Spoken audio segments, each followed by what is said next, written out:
어제 바리새인들을 향해서 예수님이 하시는 말씀을 우리가 기억했습니다. 바리새인들이 무엇만 열심으로 깨끗이 닦았죠? 네, 겉만 닦은 거예요. 이게 이제 위생적인 차원에서 손을 씻는다. 그걸 여러분 누가 뭐라고 그러겠어요? 또 씻어야 됩니다. 이게 위생적인 차원에서의 손 씻음이 아니라 이것이 종교 의식이 된 겁니다. 그 종교 의식은 지금도 쭉 그렇게 흐르고 있습니다. 근데 이제 겉모습만 열심히 닦는 그들에게 예수님은 뭐라고 말씀하시는가? 그래, 겉도 참 중요하지만 그 다음에 또 하나 뭐가 있어요? 속도 꼭 중요하다. 여기서 이제 한쪽만 강조한 게 아닙니다. 겉은 필요 없으니까 겉에 대해서는 신경 쓰지 마, 그렇게 말씀하신 게 아닙니다. 성경 우리가 읽어갈 때 성경을 좀 균형 있게 읽어야 될 필요가 있거든요. 잘못하면 이게 한쪽으로 극단적으로 참 성경을 읽으면서 흘러갈 때가 있어요. 그게 아니에요. 예수님이 겉에 대한 모습은 어떤 경우가 있어도 씻지도 말고 정결의식 자체는 아예 문제가 있으니까 폐지를 해야 되고 그런 말씀이 아닙니다. 그래서 하나님이 겉도 만들고 어디도 만들었어요? 속도 만들었다, 그 말이에요. 이게 이제 한쪽으로 치우쳐서 극단적인 현상으로 나타나는 것 중에 하나가 우리 이제 성형 열풍 그런 말을 쓰기도 하고 그러잖아요. 성형에 대해서는 우리 한국이 전 세계적으로 인정을 받았습니다. 왜냐하면 한국 사람들이 손재주가 보통이 아닙니다. 이게 젓가락을 가지고요 콩자반을 집어먹는 민족 대한민국입니다. 젓가락질 하기도 쉽지가 않잖아요. 근데 이것으로 콩자반을 집어먹어요. 콩 둥글둥글 하잖아요. 세상에 그걸 어떻게 집느냐고요. 손에 대한 감각이 뛰어난 민족이 여러분들입니다. 손재주가 보통이 아닙니다.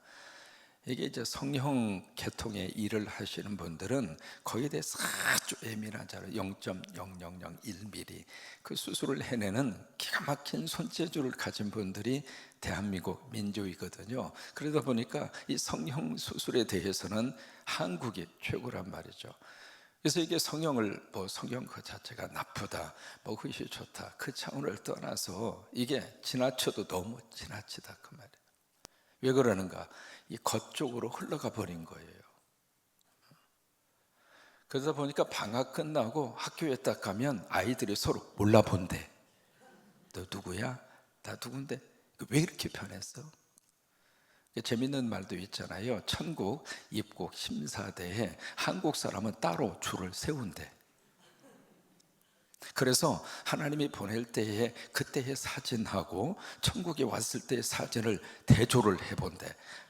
하도 얼굴이 달라져서.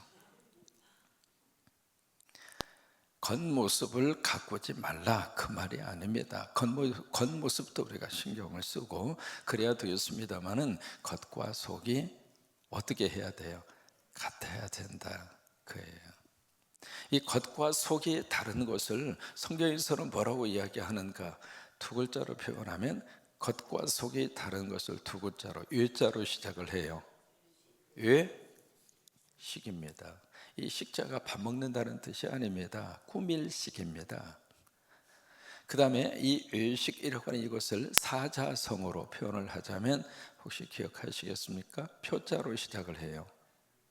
표, 리, 부, 동. 표자가 이제 겉이라고 하는 뜻이잖아요. 리자가 속이라고 하는 뜻이고요. 안일 부자에 그 같을 동. 그러니까 겉과 속이 같지 않다, 그 말이잖아요. 지금 예수님이 이 바리새인의 그것을 딱 지적한 다음에 그 다음에 주신 말씀이 네 속에 있는 것으로 뭐 해라? 구제해라. 그게 속을 깨끗이 하는 것이다. 왜냐하면 그들 속에 뭐가 있었느냐면 이게 탐욕이 가득 차 있고 그 다음에 악독이 가득 차 있는데 그것을 어떻게 하면 끄집어내고 그것을 어떻게 하면 깨끗이 할 수 있는가? 구제하라. 여러분 흘러보낼 때 행복합니다. 이게 돈을 벌 때도 참 행복하잖아요. 이 은행에 돈이 이렇게 쌓여져 가는 행복, 참 기가 막힌 축복이잖아요. 또 하나, 그 행복보다도 더 큰 행복이 있습니다. 돈을 쓸 때 더 행복합니다. 그러니까 구제하라고 하는 이야기는 네 속에다 쌓아놓지 말고 거기다가 계속 옮겨만 주지 말고, 물도 흘러가야 깨끗한 물이 계속 나오잖아요. 그 물이 고여 있으면 썩잖아요. 그런 것처럼 물질도 마찬가지입니다. 내 안에다만 계속 그것을 쌓아 놓으려고 하지 말고, 교회도 그러고 성도도 그러고 기업도 그러고, 선진국은 어느 게 선진국인가, 함께 살려고 하는 마음을 가진 나라가 선진국이에요. 한쪽은 그냥 물질을 엄청나게 쌓아놓고 막 자기 혼자 독식하려고 그러고, 한쪽은 먹을 것이 없어서 힘들고, 그러면 선진국이 아니에요. 그래서 네 안에 있는 것으로 구제하라, 그 말이에요. 여러분, 물도 마찬가지입니다. 샘물이 계속 밑에서 솟아나잖아요. 솟아나는 그 샘물이 흘러가고 또 흘러가면 그 샘물이 거기서 중단하는가? 그거 아니에요. 계속 나오는 거예요. 계속 나오는 거예요. 계속. 쓰면 쓸수록 놀라운 것은 하나님이 부어주시고 하나님이 채워주시고, 축복합니다. 예수 믿고 복 받으셔서, 예수 믿고 여러분 많이 복을 받으시고, 여러분 잘 되셔서 그것을 나를 위해서 쌓아놓지 마시고, 그것을 예수님의 이름으로 자꾸 흘러보내고, 예수님의 이름으로 또 흘러보내고, 그런 축복이 임하기를 주의 이름으로 축원합니다. 그게 여기를 정화시키고 여기를 깨끗하게 하는 비결이라고 하는 거예요. 오늘 말씀은 그 뒤에 이어서 이 겉과 속이 다른 그들을 향한 예수님의 참 입에 담지 못할 단어가 여기서 나옵니다. 뭐냐면 화 있을진저. 여러분, 이게 몇 번 나옵니까? 6번 나옵니다. 6번 나오는데, 바리새인을 향해서 3번 화 있을진저. 그 다음 율법교사가 누구냐면 서기관입니다. 서기관. 그러니까 마태복음에서는 서기관으로 나오고 누가복음에서는 율법교사로 나오는 거예요. 그들을 향해서 또 한번 3번에 걸쳐서 화 있을진저, 그 말씀을 하시는데, 마태복음에는 몇 번 나오느냐면 23장에 7번 나옵니다. 그러니까 마태복음 5장에 복 있는 자는 해서 몇 번 나오냐면 바로 8복이 나오잖아요. 8번에 걸쳐서 복 있는 자는 그렇게 말씀의 선포를 주셨던 그 마태복음에서 23장으로 가서는 정반대로 화 있을진저. 여러분, 이 화 있을진저라고 하는 이 단어는요, 어떤 그 답답함과 그리고 그들을 향한 질책과 그들을 향한 엄한 책망의 의미를 담은 감탄적인 단어예요. 화 있을진저. 이걸 그 뉘앙스를 좀 이렇게 살려서 새롭게 번역을 하면 이 빌어먹을 놈들아, 그런 말이에요. 조금 더 세게 나가면 저주를 받을 자들아. 이 화 있을진저라고 하는 이 단어가요, 굉장히 엄한, 그 예수님의 표현 가운데 이런 의미를 담은 단어가 있을까 싶을 정도로, 그게 이제 화 있을진저라고 하는 그 단어거든요. 그 단어를 통해서 이 바리새인과 이 서기관, 율법교사, 그들을 향해서 예수님이 질책을 하시는 거예요. 왜 이 질책을 예수님이 하시고 있는가? 이것 때문에 그래요. 그러니까 겉과 속이 완전히 표리부동하고 전혀 다른 모습으로 외식하는 그들에게, 그래서 마태복음에서는 외식하는 자들아 라고 하는 단어가 그래서 들어갑니다. 오늘 바리새인에게 예수님이 왜 화 있을진저 말씀하시는가? 42절에 보시면 11조 문제입니다. 11조를 이들이 바치는데 어떻게 바치는가? 철저하게 바쳤어요. 여러분, 11조를 철저하게 바치는 것은 복일까요? 아니면 저주일까요? 복입니다. 우리가 하나님 앞에 11조를 바친다는 이야기는요, 내가 물질의 주인을 하나님으로 삼고 살겠습니다, 그 믿음의 고백이에요. 또 하나는 11조 생활을 하면 할수록 뭐가 있는가? 물질의 축복을 하나님께서 부어주세요. 또 하나, 11조 생활을 하면서 뭘 우리들이 깨닫게 되는가? 물질에 우리가 매이는 것으로부터 자유함을 얻을 수 있습니다. 그래서 바리새인들이 11조 생활을 하는데 그 자체를 예수님이 왜 11조 생활을 하지 마! 그 말이 아닙니다. 왜냐하면 이것도 하고 저것도 해라, 아주 분명하게 성경이 말씀을 하시고 있어요. 11조 생활도 하고 그 다음에 다른 것도 해라, 그 말이에요. 바리새인들이 11조 생활을 하는데 여기에 우나와 박하라고 하는 단어가 나옵니다. 이게 바로 뭐냐면 음식을 만들 때 양념으로 쓰는 그 채소류입니다. 마치 이제 월남국수 여러분 잡수실 때 거기다 뭔가 이렇게 야채를 집어넣어서 잡수시잖아요. 그런 것처럼 우나 박하, 박하 원양이라고 하는 게 그런 종류의 채소인데, 그 다음에 채소라고 하는 단어가 나오죠. 그것까지도 11조로 떼어서 바칠 정도로, 무슨 얘기냐면 음식에 양념으로 넣는 채소 양이 많을까요, 작을까요? 조금이잖아요. 그 조금에서도 11조를 뗄 정도로. 그러면 이 사람들은 어느 정도인가? 조를 만약에 농사를 지어서 조 아시잖아요. 조 아시죠? 그걸 수확을 했어요. 근데 그 11조를 바치는데 앉아가지고 일일이 쉬는 거예요. 조를 몇 개를 수확했는가. 그래가지고 거기서 11조를 떼는 거예요. 그 정성은요 못 따라갑니다. 그렇게 열심히 11조 바치려고 하는 것은 참 복이다. 그것은 하나님의 복을 받을 만한 신앙의 행위다. 그 자체는 참 아름답고 귀하다, 그 이야기예요. 마치 누가 이제 커피 한 잔을 사준 거예요. 커피 한 잔 사줬으면 감사합니다, 그럼 마시면 되지. 그것을 계산을 해. 이 커피값이 1,500원, 2,000원, 자판기에서 커피를 뽑았다고 생각하면 500원, 600원, 그것을 계산을 해서 600원, 그러면 6원, 11조. 그 정도로 11조를 철저히 계산을 해서 바치는 그들에게 예수님 뭐라고 말씀하시는가? 그거 좋다, 그 11조 생활은 해라. 그런데 왜 공의와 사랑은 하지 않느냐? 이 공의와 사랑이 바로 율법의 핵심 가치입니다. 11조를 해라, 그 말씀을 아멘하고 순종하고 지키는 것처럼 율법의 가장 중요한 본질의 핵심적인 가치가 되는 공의는 인간과의 관계의 말씀이고, 사랑은 하나님과 우리와의 관계의 핵심적인 단어예요. 왜 그것은 안 하느냐? 그래서 예수님이 이것도 하고 저것도 하라고 하는 거예요.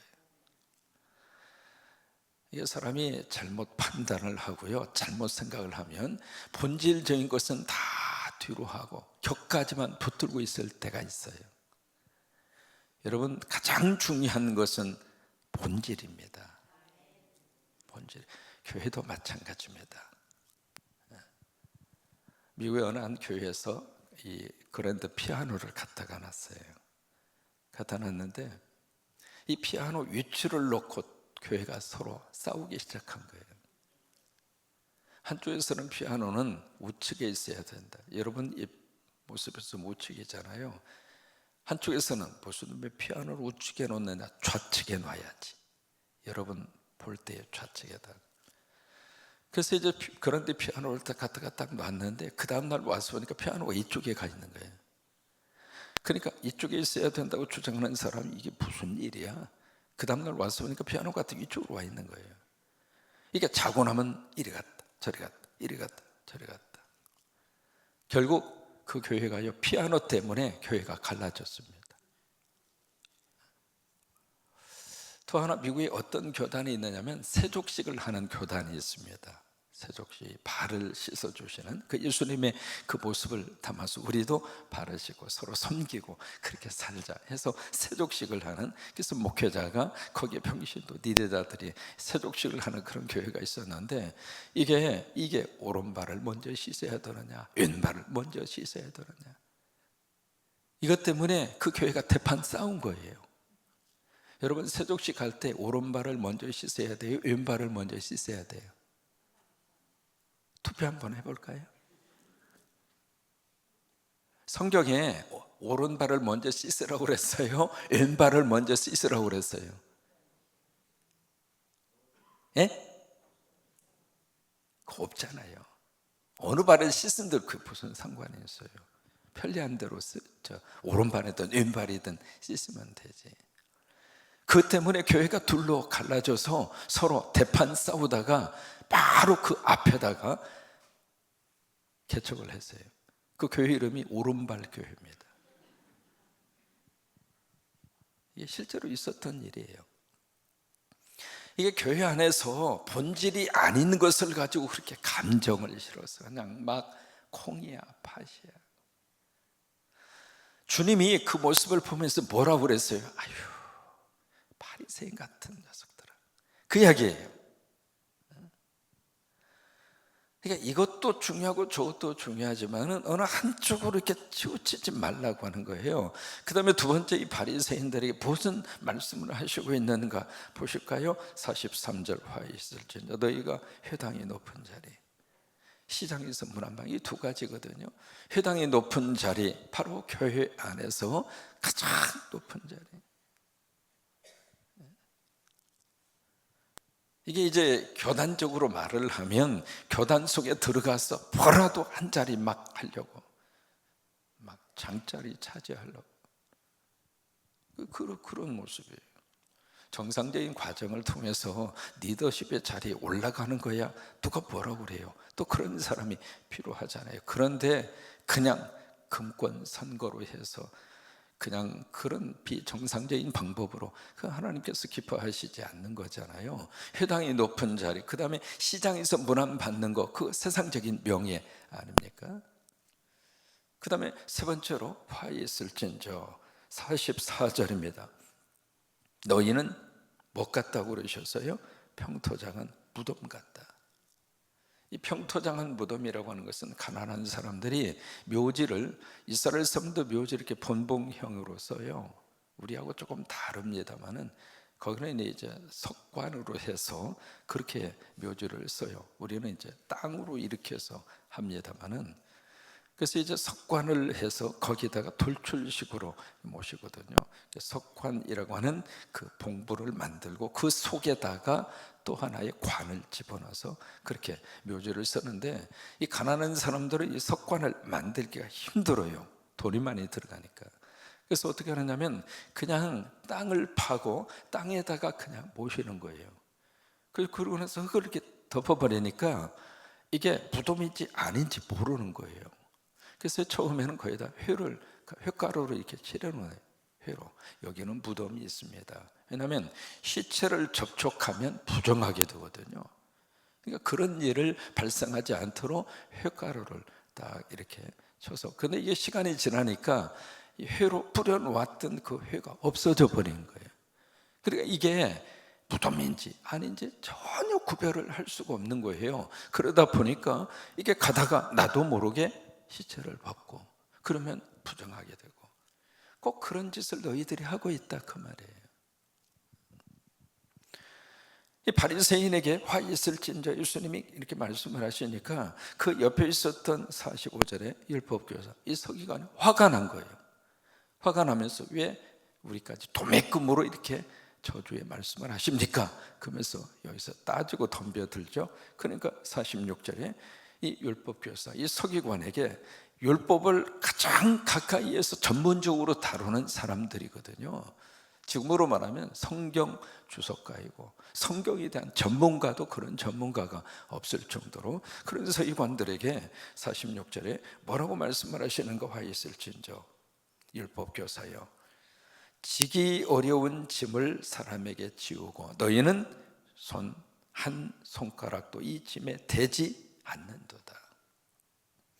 여기 지기 어려운 짐이라고 하는 것은 율법에 대한 해석, 규범을 의미합니다. 율법 자체가 아니고요. 율법에 대해서 이렇게 율법을 지켜야 된다고 해석을 해서 규례를 쭉 이렇게 만든 거예요. 법조항을 만들었는데 그 법조항이 이 율법에는 613개예요. 안식일에 대한 규정만 하더라도 39가지입니다. 아까 정결의식 말씀드렸는데 거기에 대한 규례도 빽빽합니다. 그 모든 것을 어떻게 사람이 다 기억하고 그것을 지키겠느냐고요. 근데 그것을 다 만들어 놓고 자기들은 안 지켜. 그래서 화 있을진저라고 하는 말씀을 그래서 하고 있는 겁니다. 그 다음에 47절에 화 있을진저 너희는 선지자들의 무덤을 만드는 도다. 그들을 죽인 자도 너희 조상들이로다. 이 서기관들 율법교사들이 뭘 했는가? 선지자들을 죽이고 그 다음에 죽인 그 선지자들을 마치 존경하고 마치 그들을 이렇게 인정하는 것처럼 무덤을 잘 꾸미고 있고, 이게 지금 무슨 짓 하고 있는 거냐 이 말이에요. 그러면서 여기에 선지자 두 사람의 이름이 기록이 되어 있습니다. 여기 51절에 보시면 첫 번째 누가 기록되어 있는가? 아벨이 나옵니다. 아벨, 여러분 아벨이 창세기에 나오잖아요. 아벨의 피, 최초의 순교자를 성경은 아벨로 봅니다.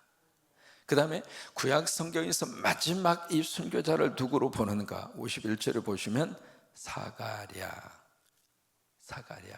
이 사가랴가 바로 누구냐면 바로 이스라엘의 우상들이 막 이렇게 들끓고 있으니까 우상을 섬기는 그 앞에서 우상을 섬기지 못하도록 그 앞에서 하나님의 말씀을 외치는 사람이 여호야다예요. 여호야다를 거기서 이스라엘 백성들이 돌로 쳐 죽여버립니다. 그의 아들이 스가랴입니다. 스가랴. 여기 사가랴는 바로 그 스가랴에 대한 또 다른 이름이에요. 근데 그 아들도 죽습니다. 역대기에서. 그러니까 구약 성경의 최초의 순교자가 아벨이고 구약 성경의 마지막 순교자가 스가랴, 사가랴입니다. 그들을 누가 죽였는가? 서기관들 너희들이 죽이지 않았느냐 그 말이에요. 그리고 52절 말씀에 세 번째로 이 교사들, 율법 교사들이 와 있을진저 너희가 지식의 열쇠를 가져가서 너희도 들어가지 않고 또 들어가고자 하는 자도 막았느니라. 그래서 바리새인과 서기관들에게 화 있을진저 이렇게 예수님이 쭉 지적을 하니까 여러분 예수님이 화 있을진저 저주가 임하기를 원해서 이 말씀을 하셨을까요? 아니면 깨닫고 돌아오라고 이 말씀을 하셨을까요? 두 번째죠. 그러면 영이 살아있는 사람은, 영적으로 뭔가 성령의 역사와 은혜가 있는 사람은 하나님의 말씀이 딱 나에게 고치면 그렇지 아멘 하고 나 복받는 곳으로 가야지. 그게 정상이에요. 근데 바리새인과 서기관에게는 그게 없어요. 예수님의 이 지적의 말씀을 듣고 여러분 돌아서면 복이잖아요. 그런데 그들은 어떤 태도를 가지게 됐는가? 여기 53절에 보면은 거기서 나오실 때에 예수님이 그 말씀을 하시고 나오니까 여기서는 서기관이라고 나옵니다. 율법교사를 서기관 그렇게 표현합니다. 서기관 바리새인들이 거세게 달려들어요. 그리고 여러 가지 일을 따져 묻고 그 다음에 54절 그 입에서 나오는 말을 책잡고자 하여 뭐 하고 있어요? 노리고 있더라. 우리 말씀을 정리합니다. 화 있을지냐. 성경을 읽으면서 가장 불편한 구절 가운데 하나가 오늘 본문입니다. 화 있을지냐.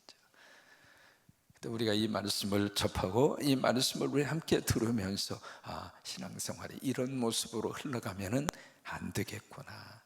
하나님의 복을 받을 만한 곳으로 우리 믿음의 삶의 자리가 늘 그쪽으로 향하도록 또 기도하고 또 점검하고 그런 은혜가 여러분 가운데 임하기를 주의 이름으로 축원합니다.